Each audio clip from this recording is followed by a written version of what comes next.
एक शिवपुर नाम का गांव था। उसमें एक सुंदर सी कोठी थी। उस कोठी का मालिक सुरेश नाम का व्यक्ति था, जो कि बहुत ही बड़ा बिजनेसमैन था। सुरेश बहुत ईमानदार और कर्तव्यनिष्ठ इंसान था। उसकी पत्नी भी बिल्कुल उसी तरह की थी। वो बहुत पैसे वाले थे, लेकिन वो कभी घमंड नहीं करते। लेकिन उनका बेटा बंटी, जो कि बहुत घमंडी था, उसे इस बात का घमंड है कि उसके पापा बहुत बड़े व्यापारी हैं। वो इतना घमंडी था कि किसी से सीधे मुंह बात भी नहीं करता था। इस सब को देखकर उसके माता पिता बहुत दुखी होते थे। उसके माता पिता कहते थे कि हमारा बच्चा इतना घमंडी है कि किसी से सीधे मुंह बात भी नहीं करता, पर हम बिल्कुल भी घमंडी नहीं है। इस चीज का उन्हें दुख होता है। सुरेश एक व्यापारी था जिसकी एक बहुत बड़ी सुनार की दुकान थी। एक दिन की बात है, सुरेश अपने बेटे से कहता है, चलो बंटी, गोलगप्पे खाने चलते हैं। फिर बंटी बोलता है, पापा कहाँ पर चलते हैं? सुरेश कहता है, पास में जो ढकेल है वहाँ पर खाने चलते हैं, वो बहुत ही अच्छी गोलगप्पे बनाता है। फिर बंटी कहता है, नहीं पापा, मुझे गोलगप्पे नहीं खाने। फिर बंटी थोड़ी देर सोचता है और फिर कहता है, नहीं पापा, मुझे वहाँ पर नहीं जाना। फिर सुरेश कहता है, ऐसा क्यों? तुम्हें तो गोलगप्पे बहुत ही ज़्यादा पसंद है, पर तुम गोलगप्पे खाने के लिए मना क्यों कर रहे हो? फिर बंटी कहता है, नहीं पापा, मेरा मन तो है, पर मैंने खाना नहीं चाहता। फिर सुरेश बोलता है, ऐसा क्यों? क्या बात हो गई जो तुम गोलगप्पे नहीं खाना चाहते? तुम्हारे तो बहुत फेवरेट है वो। बंटी कहता है, नहीं पापा, गोलगप्पे तो मुझे अब भी पसंद है, लेकिन मुझे उस दुकान पर नहीं जाना। फिर सुरेश कहता है, क्या हुआ, वो दुकान वाला अच्छा नहीं लगता तुमको? जब बंटी कहता है, नहीं, उससे मेरी कोई लड़ाई नहीं है, बस उसकी ढकेल पे मुझे जाना नहीं है। फिर सुरेश पूछता है, ऐसा क्या हो गया जो तुम उसकी ढकेल पे नहीं जाना चाहते? फिर बंटी कहता है, मैं इतने बड़े व्यापारी का बेटा हूँ और एक ढकेल पे गोलगप्पे खाऊंगा तो हमारी क्या इज्जत रह जाएगी? कोई बोलेगा, इतने बड़े व्यापारी का बेटा गोलगप्पे ढकेल पर खा रहा है। फिर सुरेश पूछता है, तो फिर कहाँ खाएं हम गोलगप्पे? फिर बंटी कहता है, रेस्टोरेंट में चलो पापा, वहाँ पर हमारी बहुत इज्जत होगी। फिर सुरेश कहता है, अरे हम रेस्टोरेंट में क्यों जाए, फिर इन बेचारे के गोलगप्पे को कौन खाएगा? फिर बंटी कहता है, वो मुझे नहीं पता, अगर आप उसकी ढकेल पे जाओगे तो मुझे नहीं जाना। बंटी कहता है, अगर मैं वहाँ पर जाऊँगा तो मेरी इंसल्ट हो जाएगी। ऐसा बर्ताव देखकर सुरेश को बहुत ज़्यादा गुस्सा आता है और वो कहता है, जैसा तुमको ठीक लगे, मैं तो जा रहा हूँ। ऐसा कहकर सुरेश वहाँ से निकल गया।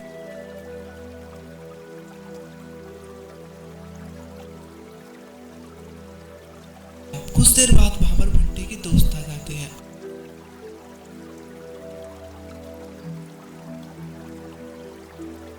और बंटी को आवाज लगाते हैं, बंटी, ओ बंटी, बाहर आओ दोस्त।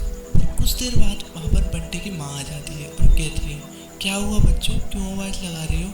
फिर बंटी के दोस्त बोलते हैं, आंटी जी, बंटी को बुलाना, हमें खेलने जाना है। फिर बंटी की माँ बोलती है, अभी रुको बेटा, मैं बुलाती हूँ। इतने में ही बंटी बाहर आ जाता है और कहता है, क्या है वे, क्यों आए हो मेरे घर? फिर बंटी के दोस्त बोलते हैं, चलो सब खेलने चलते हैं, सब आ चुके हैं। फिर बंटी बोलता है, तुम्हारी औकात है मेरे साथ खेलने की, जो मेरे घर आ गई? तुम्हारे तो कपड़े भी ठीक नहीं है, चले जाओ यहाँ से। ऐसा बर्ताव देखकर बंटी के दोस्त बहुत ज़्यादा दुखी हो जाते हैं और फिर माँ से लौट जाते हैं। ऐसा बर्ताव देखकर उसकी माँ भी बहुत दुखी हो जाती है कि मेरा बेटा इतना घमंडी क्यों है।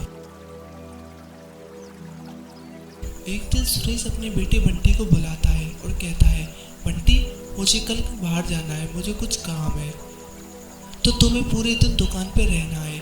अगर कोई ग्राहक आए तो कह देना, आज पापा नहीं है, कल सामान दे देंगे। सुरेश थोड़ी देर बंटी को दुकान के बारे में बताता है, फिर वो वहाँ से चला जाता है।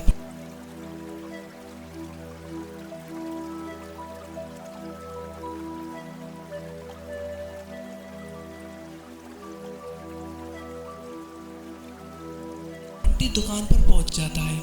इतने वहां पर एक ग्राहक आता है।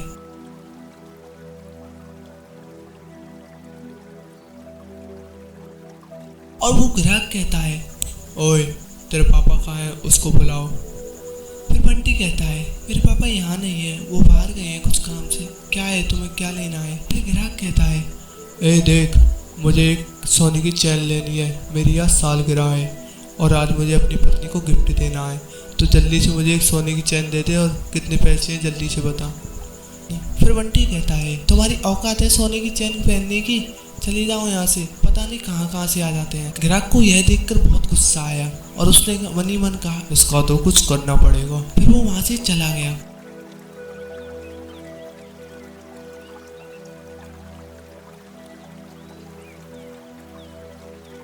फिर वो सोचता है कि इससे बदला कैसे लूं।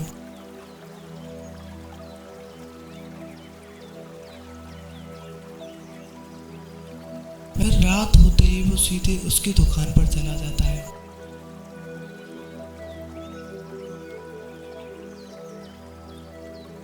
और उसके तारे को तोड़ के सारा माल चोरी कर लाता है और फिर अपने घर पर ले आता है और